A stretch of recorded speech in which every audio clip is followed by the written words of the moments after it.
Tapi mungkin Anda kalau tanya dokter praktek di mana, saya nggak praktek lagi. Ya, saya emang nggak praktek lagi karena emang kegelisahan saya adalah melihat luar biasanya fenomena penyakit di masyarakat saat ini, khususnya di Indonesia. Di sini mungkin mirip-mirip lah ya, mungkin. Yang akhirnya saya katakan ini tidak bisa diselesaikan dari konsep-konsep pengobatan yang ada, yaitu pengobatan konvensional atau pengobatan modern seperti ini. Artinya apa? Pasti ada tuntunan dalam Islam yang mengatur ini semua, sehingga harusnya umat Islam menjadi umat yang paling kuat, umat yang paling sehat. Kalau apa? Kalau follow the rules, kalau ngikutin rulesnya. Kalau rules ini tidak diikutin, pasti muncul masalah. Ini yang saya coba tadaburi, ternyata Masya Allah, ternyata ngobatin penyakit itu bagusnya gampangnya luar biasa. Asal apa? Asal kita tahu yang bikin masalah apa. Jadi selama ini, ya saya pribadi karena dulu sekolah dokter 6 tahun, tapi ada satu hal di sana yang menurut saya kurang, karena dokter nggak diajarin ilmu gizi.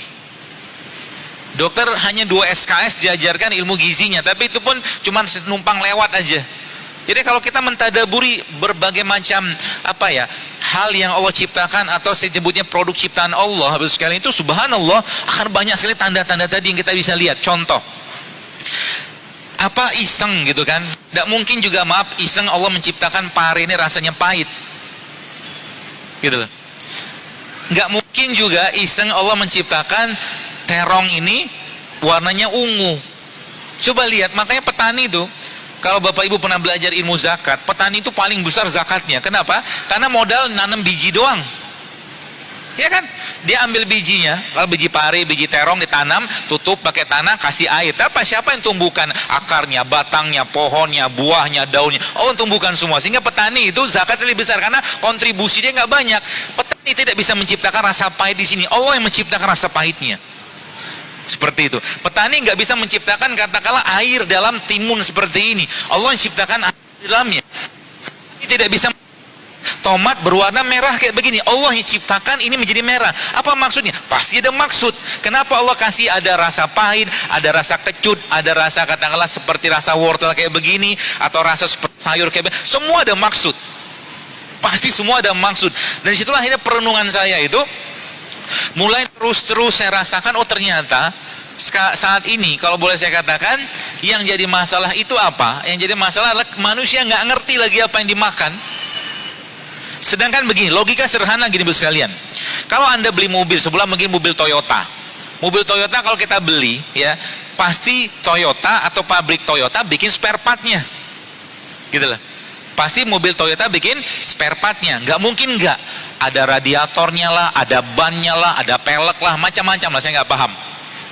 Manusia Allah ciptakan apa? Atau apa fungsi atau peran manusia? Jelas dalam Al-Quran Allah sampaikan, wa ma khalaqtul jinna wal insa illa liya'budun, kata Allah. Kami jadikan atau ciptakan manusia itu beribadah untuk menyembah Allah. Nggak ada yang lain. Yang kedua apa? Khalifah fil ard. Khalifah itu gagah, ya, badannya kuat, nggak sakit-sakitan. Batuk musim dingin sedikit salah musim panas sedikit salah musim, rambutan datang salah, durian datang salah, duku datang salah, semua salah. Ini kita akan bahas. Dan ternyata ngobatin penyakit itu gampang. Kalau kita benar-benar paham, ya, kita paham, oh ternyata yang jadi masalah selama ini apa? Oh ternyata ada satu yang kita lupa. Apa itu? Bahwa konsep kesehatan dalam Islam itu, Bapak Ibu sekalian, bukanlah bermula dari fisik. Tapi Ibnu Qayyim al-Jauziyah yang kita lihat dari sebuah hadis Nabi SAW, Nabi katakan apa? Ala wa inna fil jasad mudghah, iza solahat solahat jasad kulluhu, wa iza fasadat fasada jasad kulluhu. Kata Nabi apa? Ketahui dalam tubuh manusia terdapat segumpal daging. Ini kata kunci dasarnya. Jadi kalau Anda sudah ngerti konsep ini Masya Allah banyak penyakit bisa hilang.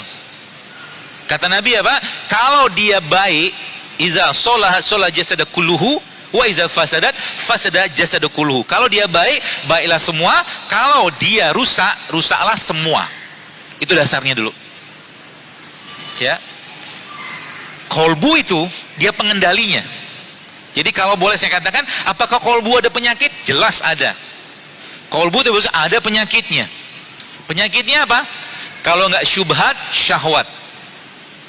Penyakit kolbu itu kalau nggak syubhat, syahwat. Apa hubungan dengan kolesterol? Baik, tanyalah pada orang yang kena kolesterol tinggi, Tanya sama mereka, kira-kira apakah mereka rutin berpuasa, apakah mereka rutin makan sayur, makan buah, minum air putih, olahraga? Jawabannya kemungkinan besar tidak. Apa hubungan dengan kolbu tadi? Nah sekarang begini, ini kita ngetes dulu ya. Apakah kita selama ini memanjakan nafsu kita? Karena kolbu itu kan ada penyakitnya, syahwat sama syubhat. Nafsunya diutamakan. Kita lihat, contoh.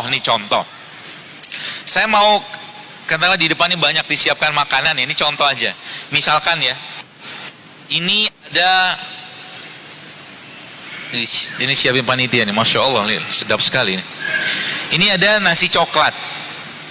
Kelihatan ya, salah satu beras yang paling saya suka, karena dia memang seratnya masih tinggi dan indeks glikemiknya juga tidak terlalu tinggi seperti halnya nasi putih. Ya, ada beras coklat, ada sayuran. Menurut Anda ini makanan sehat nggak? Nanya dulu nih. Makanan sehat? Yakin? Kok ragu-ragu gitu? Yakin lah ya. Kalau saya insya Allah ini makanan sehat. Ya, ada sayurnya, ada proteinnya. Meskipun ini sampel aja. Kalau makan sebanyak ini juga berlebihan. Nah, ini makanan sehat. Pertanyaannya, ini katakanlah di kanan saya. Ini nih, makanan sehat. Sekarang di tangan kiri saya, misalkan ada nasi goreng. Kebayang?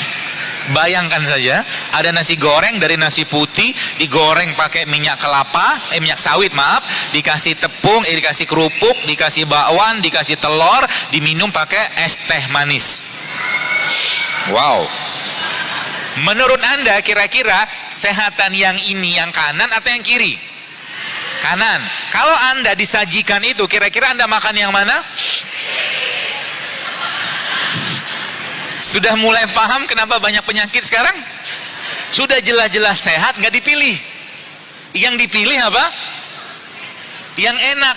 Enak belum tentu sehat. Setiap, kalau saya penodaan.